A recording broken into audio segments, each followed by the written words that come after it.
The call came a few minutes after midnight, the hour when bad news likes to introduce itself. "Mr. Mercer, Officer Ramirez, we found your boy. You need to come get him." The world tilted. 2 days of unanswered calls to my ex. 2 days of being told to relax, he's at a friend's.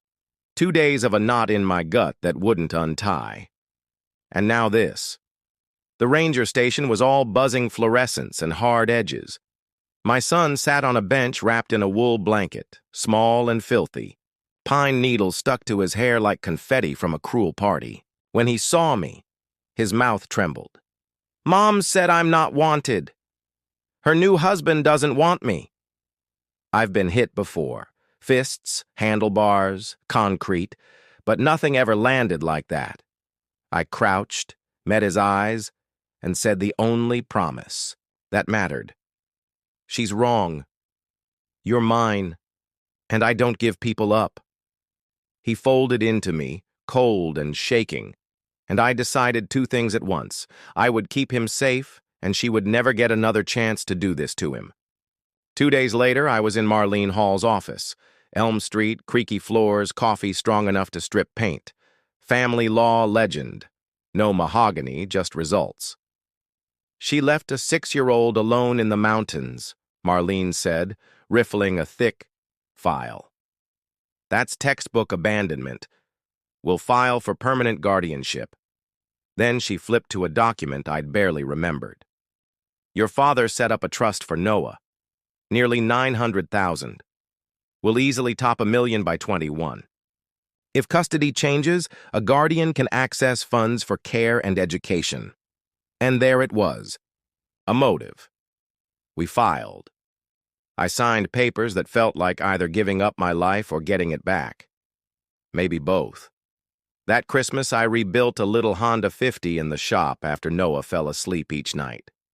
On Christmas morning, that kid smiled for real.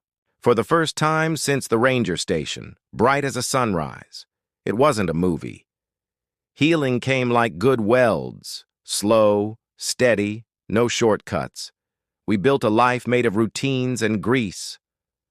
I taught him to weld and to listen, to engines, to people, to the problem behind the sound. Weekends, we rode the trails. When the weather turned mean, we fished the creek. I learned that quiet is where boys tell you the things that matter. By 16, he was taller than me, steadier than me, and better with a carburetor than most men. Twice my age. That's when the white SUV rolled up the gravel drive like a tuxedo crashing a tractor pull. She stepped out, polished, expensive, entitled, and said, "I'm here to see my son." I set down my wrench. "No, you left him. In the mountains. You don't get to claim him when it's convenient." Noah walked out, wiping grease from his hands. He looked at her the way he looked at stubborn engines. Curious, not impressed. "Why now?" he asked. "Why not 10 years ago?" She didn't answer. He turned and went back to work. So did I. A week later, the whispers started. Suddenly, I was a drunk. The shop was a danger zone. People who'd known us for years stared like they were seeing us for the first time. The school called. Then CPS knocked, 2 women with clipboards and careful smiles. We let them in. They inspected everything: smoke detectors, cabinets, the shop. Safety glasses hung where they should, extinguishers tagged, first aid kits stocked, eye wash tested. Noah answered their questions clear and calm. "Home and workshop meet or exceed standards," Sandra said, closing her clipboard. "No evidence of neglect. Case stays open 60 days.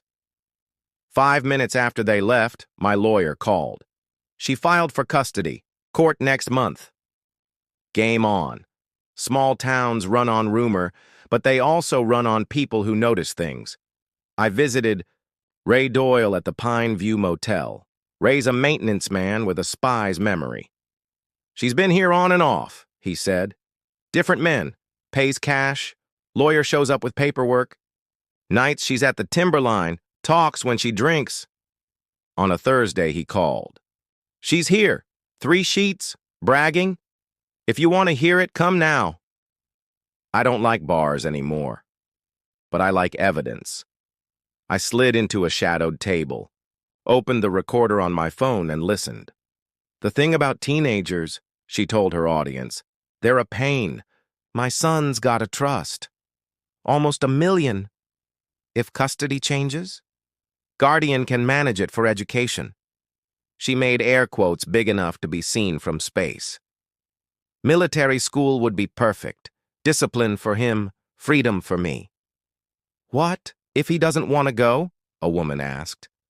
Kids don't get to choose, she said. He'll adjust. I left with 10 minutes of crystal clear audio and a fresh dislike of vodka. Family court felt like the DMV with crying. Beige walls, humming lights, carpet that eats hope.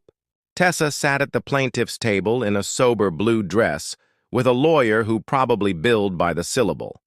Noah sat behind me in the only suit he owned, my sister at his side. Her lawyer painted her as a redeemed mother ready to provide opportunity. Marlene stood and calmly presented a decade of absence, missed birthdays, ignored calls, not $1 of support. She filed Noah's grades, his work history, letters from teachers. Then Noah testified, 16, nervous, steady. She told me, I wasn't wanted, he said. My dad's never made me feel that way. He's been there every day. Where do you want to live? The judge asked. With my dad. I want to finish school, work in the shop. I don't want military school so someone can get to my trust. Marlene asked to admit audio. Objection. Denied. The room went still while Tessa's voice filled it. Teenagers are trouble. Boarding school. Manage the trust. Kids adjust. When it ended, the judge looked at her the way you look at something unpleasant you found in your kitchen. Sink. Mrs. Morrison, Judge Hensley said, explain how this serves your son's best interests rather than your financial interests. There wasn't a good answer. There never had been. The ruling was clean and fast. Full guardianship to me, a supervised contact order for her, referral to the DA for abandonment review. We walked out lighter than we'd walked in. By the end of the week, the white SUV was gone. Word was she left the state with a man who sold jewelry out of his trunk. The rumors died like a switch flipped. People went back to nodding at Millie's. The hardware store clerk stopped advising me about supervision. We went back to our routines. Engines, homework, trails, quiet. When the noise of crisis fades, you realize ordinary life hums, steady as an engine that's finally tuned. Right. One evening, we were shoulder to shoulder at the bench, a stubborn Briggs carburetor between us, when Noah said, without looking up, when I'm 21 and the trust opens, I want to put some of it into the shop, real expansion, employees, better equipment, make it something that lasts. He looked at me then, taller, surer, the boy from the ranger station all grown into a man I'd be proud to work for someday. Something that lasts, I repeated, feeling it land. That's what we'd been building without naming it. Not just bikes and motors, but a life sturdy enough to carry us. Sounds like a hell of a plan, I said. Outside, the mountains turned purple and gold like they do when the light forgives everything. Inside, we went back to work, tightening, aligning, making sure each piece belonged exactly where it should. The shop smelled like oil and possibility.